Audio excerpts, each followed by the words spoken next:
This is Tom Wrobleski, the political editor of the Staten Island Advance. We're here today with North Shore City Councilman Michael McMahon, the Democratic organization's candidate in this year's congressional race. Welcome. Hi, Tom. Good to be with you.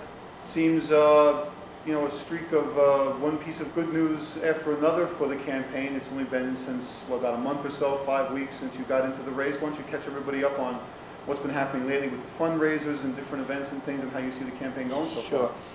You know, it's really been an incredible 4 weeks, and since we received the endorsement of the county Democrats here in Staten Island, and a little bit after with Brooklyn. And I say to people, it's sort of like we're running a small grocery store, and now suddenly we're in charge of a national supermarket chain, because it's really it's a different level of politics, it's a different level of campaigning. Had to focus on fundraising right away, and we raised in about 3.5 weeks almost $500,000, very close to it, within $10,000 or $15,000 of that will be the final report. Under the leadership of John Galino in Staten Island and Vito Lopez in Brooklyn, we're filing in the range of 10,000 petition signatures. We've gotten endorsements from the statewide, citywide, and some national Democratic officials, and the whole campaign is doing really well. Your opponent in the primary, Steve Harrison, hasn't raised nearly as much money as you have. He's seen some defections from his campaign, including his field manager, who, in the middle of petitions, when you lose people, you top people. I mean, how does that affect things? In addition to the fact that Republicans don't even have a candidate, there hasn't even been any engagement really, on issues, except things here and there. But you know what I'm saying. How is that sort of playing out as well? Well, I mean, the fact that Steve doesn't have the resources to amplify the attack, if you will, because what he does do is sort of attacking, and that's unfortunate. It's not good, I think, for Democrats to attack each other, and I hope he'll stop doing that. But even in terms of campaigning head-to-head with a Republican, the good news is that this sort of disarray on my opponent's side gives us time to do the things that we would have been doing, a few months in advance of the period that we're in right now. So we are able to raise the money and organize the campaign without having to be in a daily confrontational mode, if you will. Talk a little bit about some national, maybe international issues in the absence of the give and take in the campaign. It seems foreign policy, again, is coming to the forefront. There's an attack on the U.S. facility in Turkey today. There's Al-Qaeda suspected. Afghanistan, we've had unrest. Pakistan, Iran, war games, a lot of saber-rattling, missile defense shields.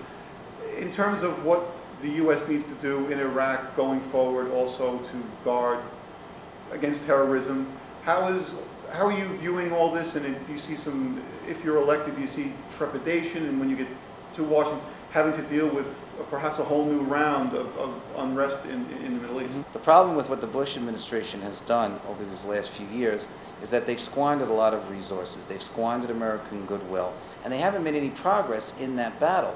Al-Qaeda is on the march, not only in Pakistan and Afghanistan, in Turkey, as we suspect, but in northern Africa as well. There are reports there as well. So while we frittered away so many dollars and so many American lives and lives of others in Iraq in a mismanaged war, we haven't fought the war properly on the fronts that we have to fight it. If Obama is elected, would you support his direct negotiations with leaders in Iran? The Republicans are obviously criticizing him for suggesting that he would go to the table with them almost as an equal, but I mean, how would you feel about that? No, I don't support sitting down with the president of Iran as long as he continues the rhetoric of saying that America must fall and that the Holocaust never happened, and he won't be happy until Israel is vanquished.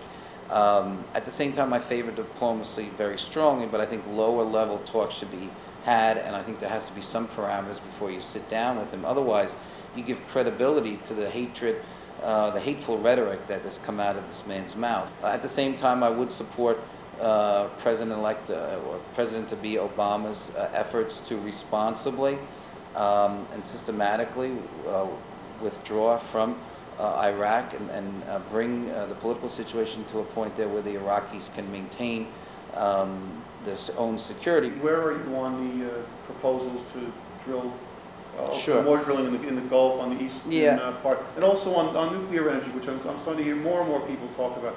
In the long term, clearly we have to look at harvesting America's own resources, and that certainly includes looking at the offshore drilling possibilities, talking to the states who are involved, who have a role in that, and if they're willing, we should certainly go in an environmentally sensitive way and careful way, tap those resources, and also natural gas on the mainland as well. We have to look at alternative means of energy. We should be looking at nuclear and revisiting and looking how they do it in Europe and how environmentally friendly it is. I'm certainly open to that discussion. On the immediate sense, we need to continue to promote lower consumption. We even see in the last 2 or 3 days that the drop in consumption in these summer months is driving the price down in America.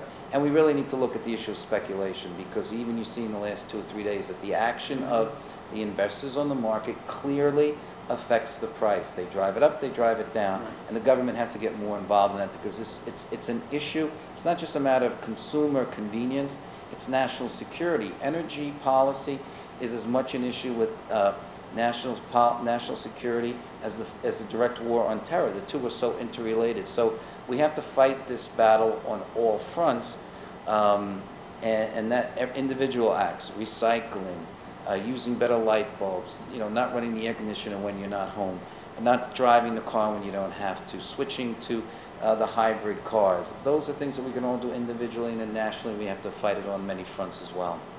Thanks very much for joining us Thanks, today. Tom. Always a Thanks very much. pleasure. Thank you.